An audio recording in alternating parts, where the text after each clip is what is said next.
O pequeno cristão. Parte 8. O pequeno cristão passa pela porta estreita. O sol estava se pondo quando o pequeno cristão chegou à porta estreita.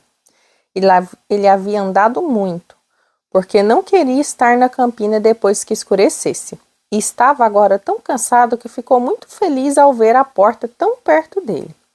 A porta estava encravada em um belo arco de pedra sobre o qual havia uma lamparina que brilhava com tanta intensidade que a luz era visível até quando o sol estava brilhando.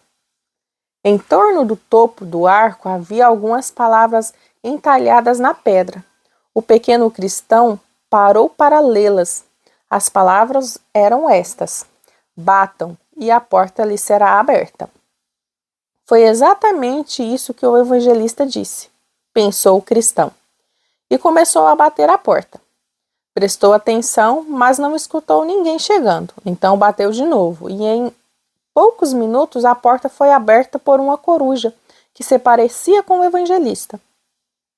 Usava o mesmo tipo de manto longo e o seu rosto era sério e calmo. Ele sorriu quando viu o cristão e perguntou: "Quem é esta criancinha?" "Sou o pequeno cristão. Posso entrar?" "Você veio da cidade da destruição?" inquiriu o porteiro, que se chamava Boa Vontade. "Sim, e gostaria de ver o rei." Então Boa Vontade abriu bem a porta e tomou o pequeno cristão pela mão. Quando o cristão estava entrando, Boa Vontade lhe deu um puxão. "Por que fez isso?" perguntou o cristão. Boa Vontade respondeu: "O príncipe malvado tem um castelo bem perto desta porta, e, quando vê alguém saindo de suas terras e entrando na campina do rei, ele ordena a seus soldados que atirem flechas nele." O pequeno cristão olhou ao redor e viu as flechas caídas no chão e ficou muito feliz em ver Boa Vontade fechar a porta. "Agora estou a salvo", disse ele aliviado. Boa Vontade o levou para sua própria casa, que ficava bem junto à porta, e o fez sentar-se para descansar enquanto lhe preparava algo para comer. "Quem lhe ensinou o caminho até a porta?" "O evangelista", replicou o pequeno cristão, "e ele disse que você me indicaria o caminho para onde ir a seguir." "Sim, eu lhe direi, mas por que veio sozinho? Não tem pai nem mãe?" "Minha mãe está com o rei, e o meu pai tem tanto a fazer que não dispõe de tempo livre para uma jornada, então fui forçado a vir sozinho. Se sua mãe está com o rei, ela deve ter passado por esta porta. Sem dúvida, você saberá dela em seu caminho." "Acha mesmo?" perguntou o pequeno cristão ansiosamente, pois seu maior desejo era saber mais sobre a querida mãe que havia perdido tanto tempo atrás. Auxílio disse que o rei contaria a ela que eu estava indo e que ela esperaria por mim. Isso é verdade? Com certeza. Você só a verá quando chegar à cidade celestial, mas ela conseguirá vê-lo com frequência. Você veio direto de casa? Os garotos não tentaram convencê-lo a ficar com eles? Obstinado e Volúvel vieram atrás de mim. Obstinado ficou zangado, mas Volúvel falou que gostaria de ir à cidade celestial. Então caímos no pântano, e ele ficou assustado. Por isso voltou para casa. Pensei que nunca conseguiria sair, mas Auxílio chegou e foi muito bondoso comigo. E depois? O pequeno cristão coroou. Eu fui tão mal quanto Volúvel, porque quando encontrei Mundano, dei ouvidos a ele e me afastei indo em direção à vila. A estrada era apavorante e fiquei com medo de que as rochas me esmagassem, mas o evangelista me encontrou e me trouxe de volta à campina. E agora você passou pela porta do rei e transformou-se em um de seus pequenos peregrinos. Esta noite você deve dormir aqui e amanhã lhe mostrarei o caminho para a cidade celestial." O pequeno cristão visita a intérprete. Parte 9.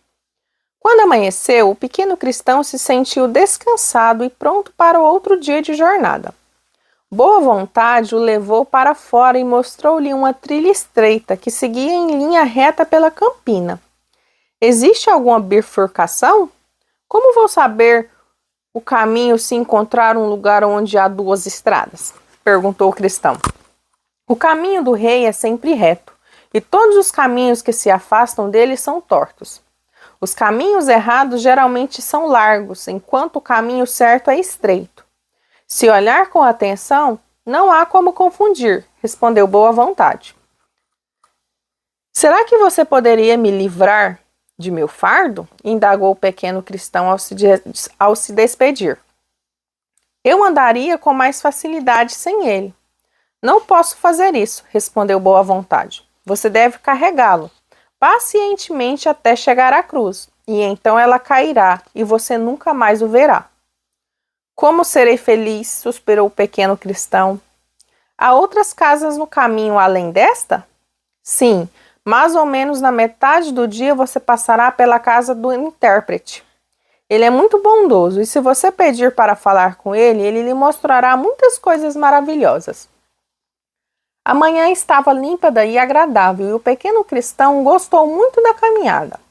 Os pássaros cantavam tão alegremente que ele sentia vontade de cantar com eles, e o ar estava tão fresco e delicioso que parecia remover todo o cansaço que havia incomodado na cidade da destruição.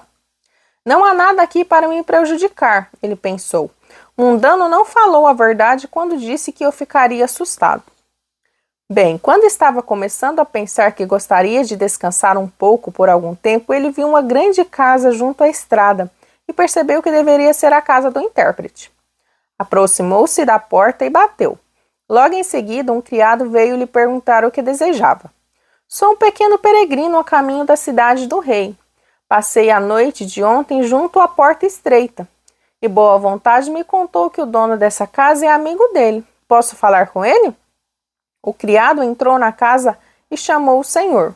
Logo em seguida, o intérprete surgiu. Era um texugo idoso, alto e com longas barbas brancas, e o cristão achou que parecia muito sábio. Ele passou a mão na cabeça da criança.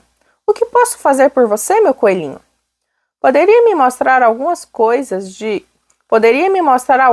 de suas coisas maravilhosas? Perguntou o pequeno cristão com timidez, pois não conseguia deixar de pensar que, embora o intérprete pudesse ficar satisfeito em ter visitantes adultos em casa, um pequeno peregrino como ele talvez fosse um incômodo.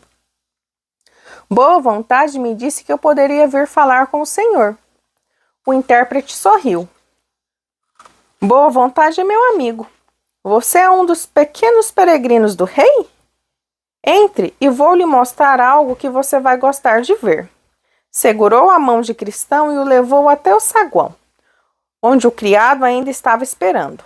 O intérprete pediu que lhe trouxesse um candeeiro, e quando o criado o trouxe para ele, abriu a porta de uma grande sala. As cortinas das janelas estavam fechadas, mas a luz do candeeiro preencheu toda a sala com seu brilho. Na parede oposta à porta estava pendurado um quadro, e quando o pequeno cristão o viu, apertou as mãos uma contra a outra e ficou imóvel.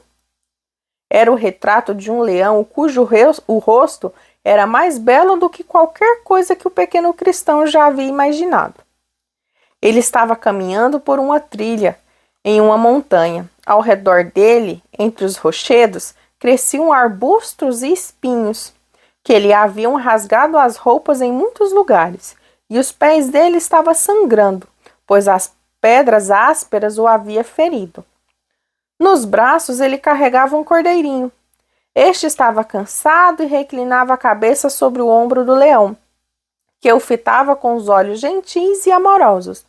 Embaixo do quadro, em letras douradas, estava escrito as palavras: Ele levará os cordeiros nos braços e os carregará junto ao coração.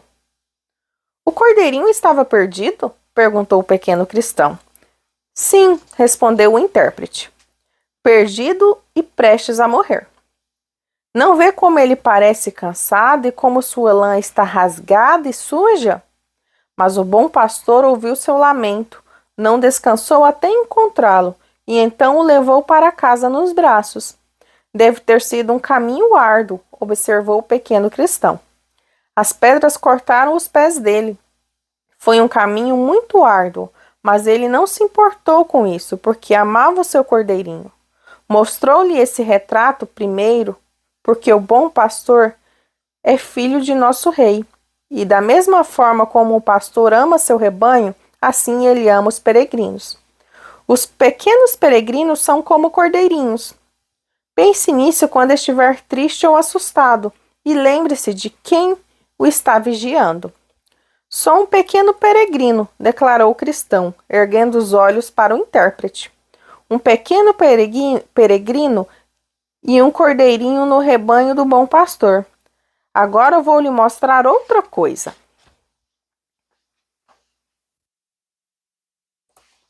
Agora, só amanhã.